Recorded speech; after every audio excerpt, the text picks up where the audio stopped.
せです。今回はですね、こちら、焼いと旗っていう食材ですね。で、これはですね、俺が取ったわけじゃなくって、普通にね、買ってきました。焼いと旗さばくのはもう1年ぶりぐらいかな。前回さばいた時はさ、こんな大きいキッチンもまな板もなくて、漁協でさばいてたからね、懐かしいよね。しかもあれ、動画では言ってなかったけど、さばいて食べるまで8時間かかってるからね。正直めちゃくちゃしんどかった。逆に言えばね、今装備が揃ってるんで、一瞬でね、さばきますよ。はい、ということでですね、早速観察していきましょう。はい、もうこれね、結構ね、大きいですよね。ちなみにね、このまな板が150センチあります。1メーターぐらいかな、焼いと旗は。ちなみに、重さは26キロありますね。ただね、見てもらったらわかるように、こういう旗系の魚って、頭がね、めっちゃ大きいんで、こっちのね、身自体はね、あんまり取れないんで、多分8キロぐらいしかね、柵は取れないと思う。これ、お腹パンパンなんだけど、何が入ってるんだろうね。触った感じは、空気。素潜り取ったやつはそんなに空気でお腹が張るっていうことはないんですけど、どうだろう。空気っぽいけどね。内臓脂肪だったら嬉しいんだけどね。で、ここがね、突き跡ですね。このね、おでこら辺から刺さって、こっち。裏っ側のこっから突き抜けてるって感じですね。撮った人曰く、キルショットって言って、着いた瞬間に閉まったって言ってたんで、多分ね、ここら辺の背骨に当たってるんじゃないかな。ちなみに、焼いと旗の名前の由来は、ちょっとね、複雑で、この点々模様が、お灸を施した後に似ているところから来てるんですね。で、ちょっと今ね、みんなね、何の話ってね、思ったと思うんですけど、実は、お灸の灸っていう字を訓読みにすると、焼いとって読むんですよ。だから、焼いと旗って言われてます。で、皆さんね、焼いと旗をさばくときはですね、このエラの中に絶対に手を突っ込まないでくださいね。一回突っ込んだら、ものすごいトゲトゲした、見えないな。ものすごいトゲトゲした返しがあるんですけど、もうそれがね、抜こうとしたら手が悲惨なことになるんで、絶対にね、手突っ込んじゃダメですよ。はい、それではですね、さばいていくんですけども、今日はね、しゃぶしゃぶが食べたいわ。ということで、しゃぶしゃぶを作っていきましょう。はい、まずはですね、すき引きっていう鱗の落とし方をしていくんですけど、ヒレが邪魔なんでね、ヒレをね、最初取っていきます。うわ、硬っハサミの切れ味が悪くなってんのかな。うわ硬え。めちゃくちゃ硬い。こんな硬いイメージなかったけどな。見て、ぬるぬる。でも焼いと旗にこのぬるぬるが全くなかったら、もうだいぶ鮮度悪いんで、鮮度がいい証拠ではあります。さて次は胸びれ。マジで硬えなこいつ。さすが俺が8時間かけてさばいた魚なだけあるな。大変だわ。マジで硬えな。おかしいぞこの魚。硬さがおかしい。よし、ひっくり返そう。26キロとかなるとね、マジでひっくり返すだけでね、大変なんだよね。よいしょよいしょ。うわ、背びれが長いな。なんでこんなヒレ落とすの大変なのか分かったわ。このデバと柳葉を研ぐのに3時間かけたからだわ。もう腕がマジでパンパン。やばい。長い包丁はね、研ぐのが結構大変なんだよね。よし。ちょっと今喋ってる間にだいぶ回復したから。よし。柔らかい。何これ。よいしょ。柔らけえな、やっぱ。よし。よし。余裕。はい、それではね、ヒレを落とし終わったんで、すき引きをしていきましょう。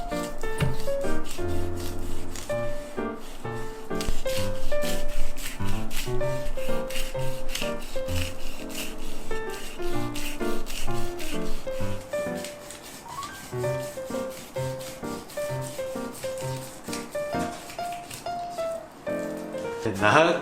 こんな長い鱗ある。すごいなこれ。唐揚げで食べる。仕方ないな、唐揚げで食べよう。今回はな、ちょっと皮を切らずにいきたいよね。毎回ちょっと失敗してるからね、少しだけ。いいじゃないの。お腹がね、ちょっと皮が薄いんで、ここがね、結構難関だったりしますね。結構しっかりとね、皮の上を通るようにしないと、すぐね、皮の下行っちゃうんだよね。お、いけてるいけてる。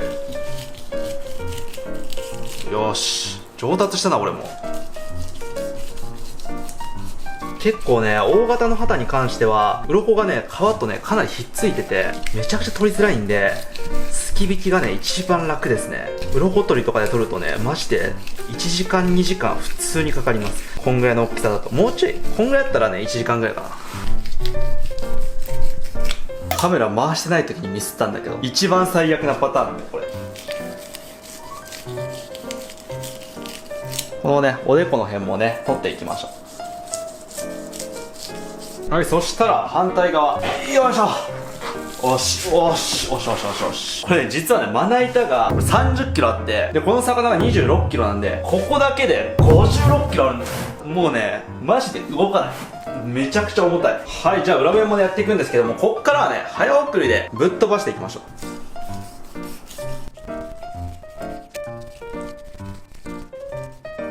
腕がパンパン。やばい、もっとやばいことが起きたぞ。気抜いたな。もうダメだ。うわー、最悪。でも皮目に油がある。嬉しい。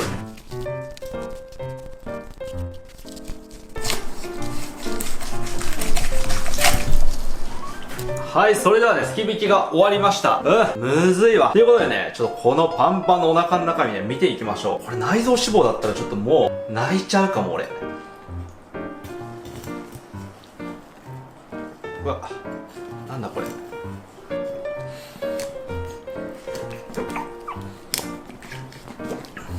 硬いな。なんだこれ。空気じゃないか。謎だな。ここがめっちゃ硬い。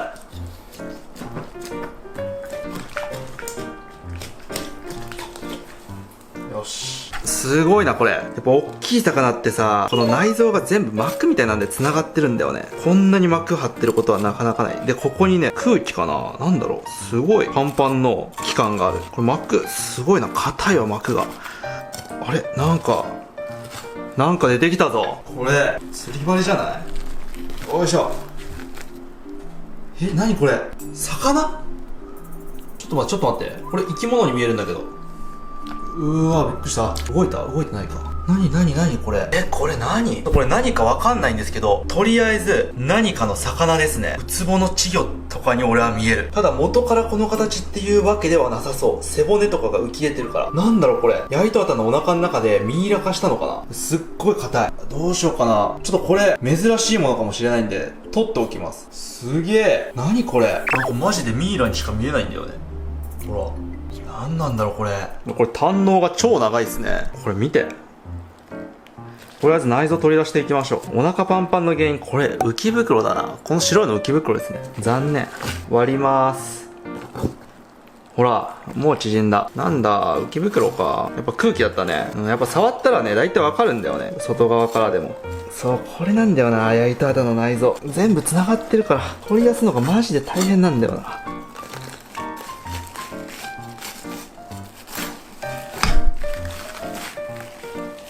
うわ、めっちゃ固まってるわ。ほら、全部一つになってる。で、これ肝臓ね、めちゃくちゃ美味しそうなんですけど、シガテラに当たる可能性が著しく高いんで、ちょっとね、食べないです、今回は。見て、ここ、少しだけ内臓脂肪ついてますね。ぼちぼちついてるね。で、これ卵ですね。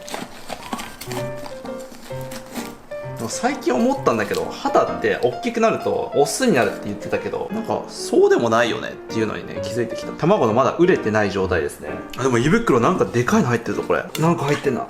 なんでしょう。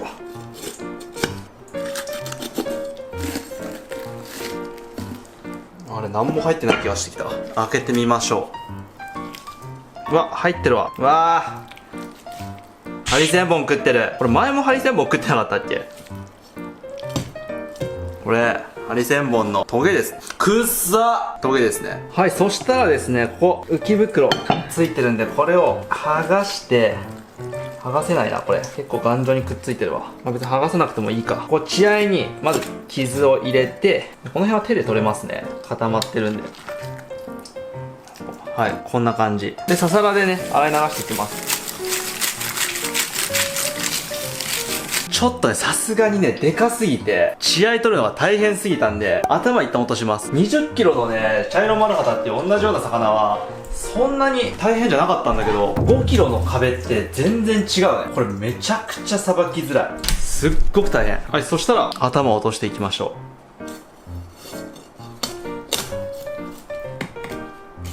う。もう背骨はね、死ぬほど硬いっていうのは分かってるんで、もう包丁では挑戦すらしないです。よし、反対側。よいしょ。硬いぞ。硬いね。重いぞ。重いな、今日も。よいしょ。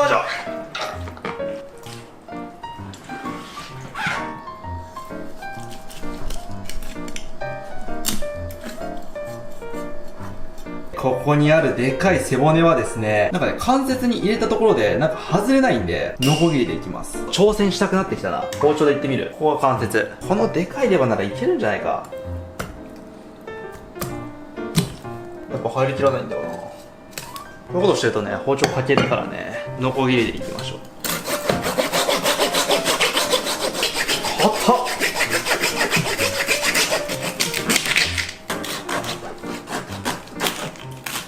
っ。よーし、切れたぞ。いや、なんとかね、頭が外れましたよ。でかい。これだけでね、8キロあるわ。これでね、さばきやすくなったんで、ここ血合いに傷を入れて、これ洗い流していきます。最初からこうやればよかったわ。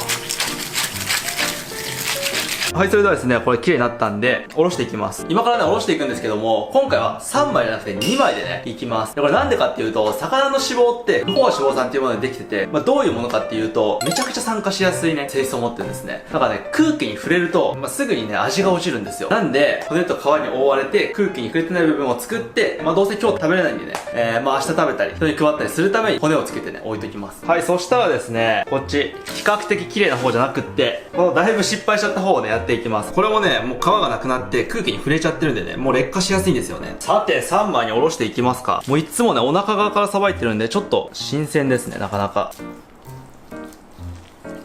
まず皮に切り込みを入れまして、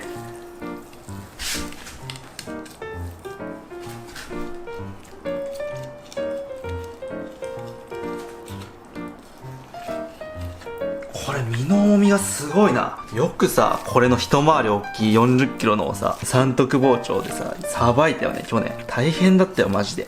この出刃を使ってさえも、まあまあ大変な魚だからね。で、この尻尾のここに切り込みを入れておきます。で、反対側。重いんだよな、これが。よいしょ。で、また皮に切り込みを入れていきますと。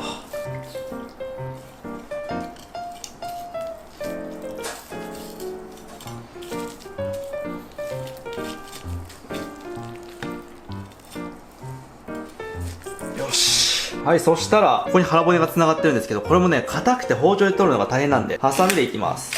よいしょ。やっぱね、ハサミが楽ですよ。よいしょ。よいしょ。よいしょ。寄生虫入ってるわ。これ血管かな？多分寄生虫だと思うんだけど。あ、寄生虫だわ。ちぎれるな、こいつ。ちぎれる。ちょっと油乗ってるね。ここの白いところとか油ですよ。縁側はそんなに油乗ってなさそうに見えるけどね。どうだろう。まあ、食べてみないとわかんないな、これは。で、このままね、保存しておきたいところなんですけど、しゃぶしゃぶのね、出汁が取りたいんだよ。ここの骨でね。ちょっと取りたいんで、ここで切っていきましょう。じゃあね、ここで切っていきます。いけるかな？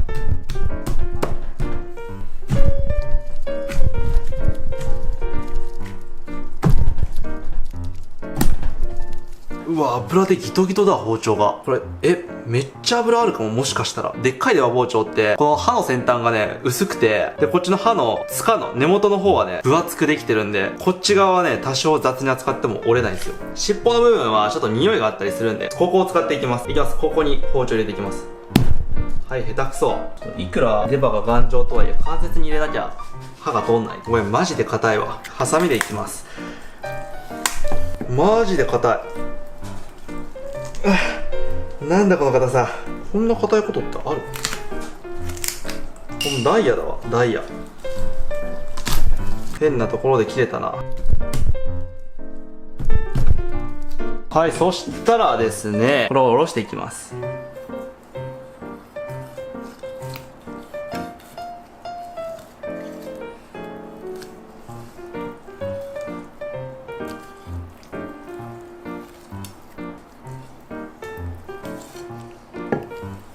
はい、ここをね、出汁に使っていきます。もうこれだけでもね、かなりのね、出汁が出るはずです。絶対美味しい。はい、そしたらですね、腹骨を外していきましょう。うわ、硬っ。嘘だろ。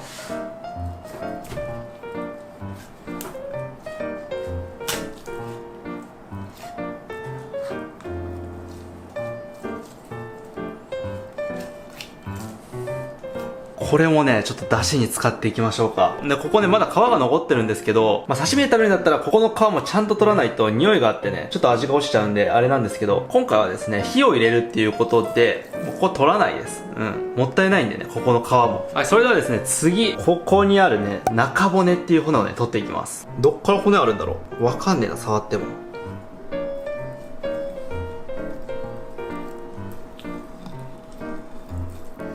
分厚いね。これは食べ応えあるぞ。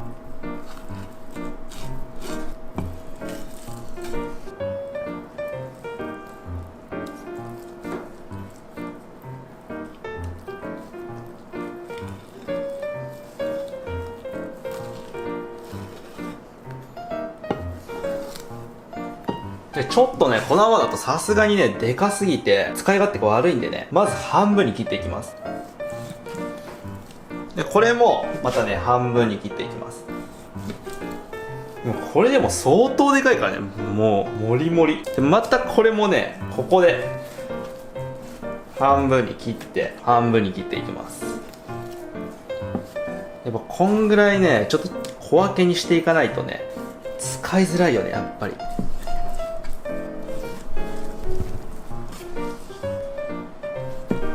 よーし、オッケー。はい、そしたらですね、出汁を作っていくために火をね、起こしていきます。やっぱね、絶対にね、炭がいいんですよ、これ木炭がね。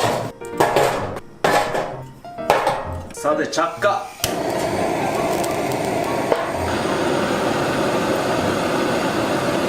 聞こえるかな？このパチパチ音がいいんだよね。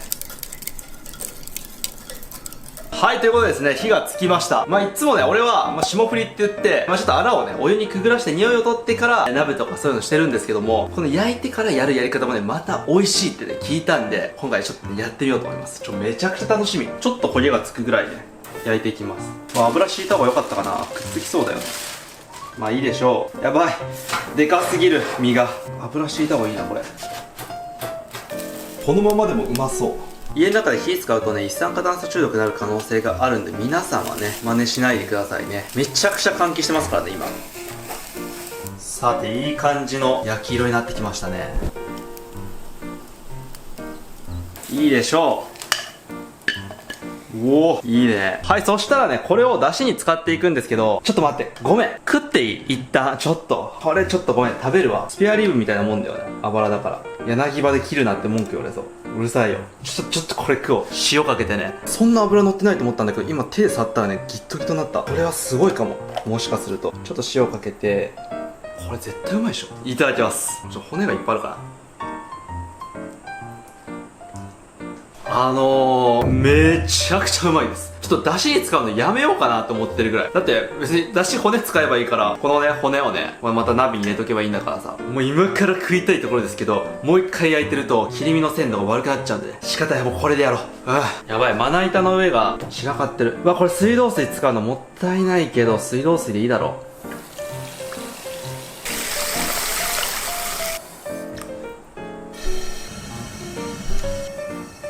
もう油が浮いてるよ、これ。やばいね。はい、そしたらですね、皮を引いていきましょ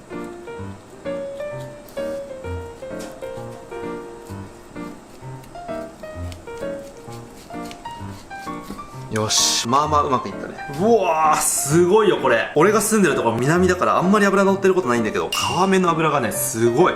はい、それではね、まずちょっとね、これだとね、大きすぎて使いづらいんでね、どうだろうな。こうだな。このサイズです。こんぐらいのサイズがね、多分使いやすいと思う。うわ、うまそうだな、これ。やばいよ。見て。あんまり俺が断面見せることないけどさ。ここ。正直ね、油の乗り方的には中の下ぐらいなんですけど、島の魚でも油が乗ってるってだけでね、珍しいですからね。はい、そしたらね、しゃぶしゃぶ用に薄く引いていきます。油でくっついてくるな。いや、ちょっと待てよ。これね、こっちの幅が分厚すぎて均等にならないな、このままだと。ちょっとこれ半分に切ります。これが正しいかは知らないよ。俺がこうやるってだけ。はい、じゃあ切っていきましょう。これむずいな、引くの。これはむずい、引くのが。お、慣れてきたぞ。これ寿司職人に握ってほしい。絶対寿司にしたらうまいやつだ。俺寿司握れないんだよね。自分で握った寿司はね、あんまり美味しくないんだよな。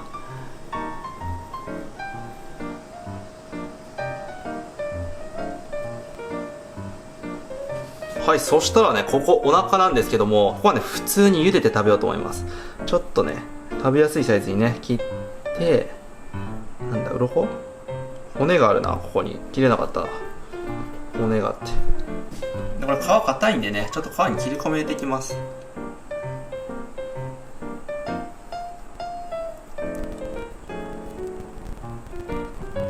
やっぱこういうね、ひと手間って結構重要なんですよね。歯応えが悪いんだよね。皮が分厚くて。さて、もみじおろしをね、作っていきましょうか。ちょっとでいいからな。こんなにいらないな。こんだけでいいな。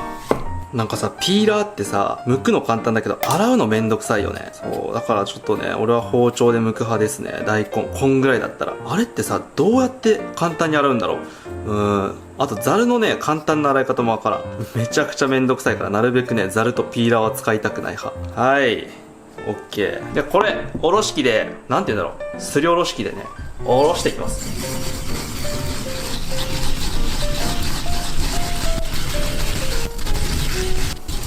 はい、ここにね、一味を入れたら完成です。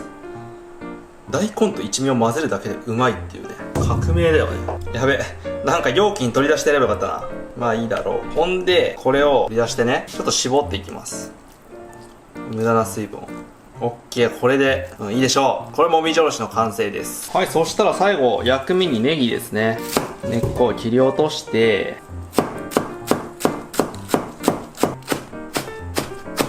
このネギ切るのはね、もう俺の全部ね、3.1 ミリで、もう規格を統一して切ってるんだよね。嘘ですけど。はい。細かく切りすぎるとね、味なくなっちゃうんでね、ちょっと厚めぐらいが俺は好きですね。ちょっとめっちゃ量多いんで保存しときましょう。手前に持っときますか。やっぱね、ネギともみじおろしはマジでね、重要。はい、最後ね、鱗を唐揚げにしていきましょう。入るかな。入るわけがないんだよな、これが。しかも濡れてる。絶対油飛び散る。うわ、すごい。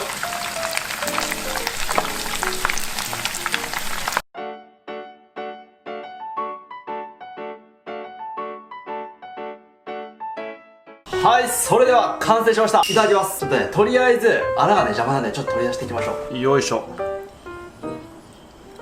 とりあえず穴から食べていこうかな。どうなんだろう。塩を振ってちょっといただいていきますね。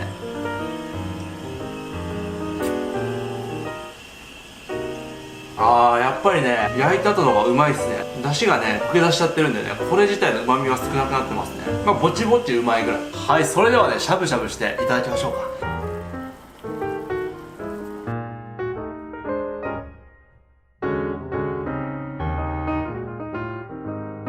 いただきます。あれ、なんかちょっと、いや、美味しいんだけども、なんか思ったよりはって感じがするね。ネギが足りなかったのかな。ネギと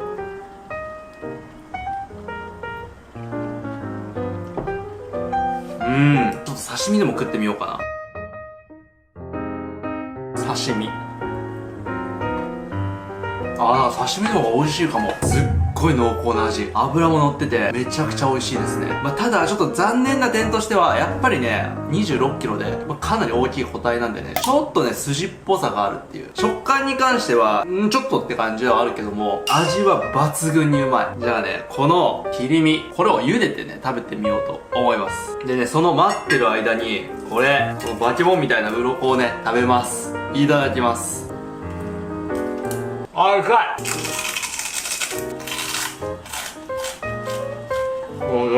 これはダメだわ。ギトギトのプラスチック食ってるみたい。なんか皮目はちょっと味があって美味しいけど、まずいね。魚によって鱗が美味しかったりまずかったりするんだけど、何が違うんだろう。なんでもちょっとわかんないですけど、この鱗はまずいですね。はい、と言ってる間に茹で終わりましたよ。これはうまいでしょ。やっぱ皮目に旨味があるんでね、皮ごといきたいよね。皮目がうまいわ。めちゃくちゃうめえ。これ普通に茹でて食べるか刺身で食べるかだね。中間のしゃぶしゃぶはそんなに美味しくない。食感がなんかちょうど微妙な感じに、刺身と茹でのいいところが失われてるような感じ。なんかあんまり美味しくなかった。もうね、ちょっとね、全部これ茹でてしまってるんですけど、これね、もみじおろしとのね、相性がね、抜群。ちょっとね、匂いがあるんで、それがね、打ち消されて最高にうまい。まっ。はい、それでは、ごちそうさまでした。いやー、やっぱりね、ハタはうまいですね。で、焼いたハタから出てきたこのね、謎のミイラ。おそらくね、何かの海エビの稚魚だと思うんですけども、これね、どう見たって、1週間やそこらでできたものじゃなくって、普通にね、なんか死後半年ぐらい経ってるものに見えるんですよね。これはね、ちょっと食べたいところなんですけど、すっごい貴重なもんなんじゃないかなっていう期待があるんで、まだ置いときます。はい。ということでですね、最後までご視聴いただき、ありがとうございました。それでは。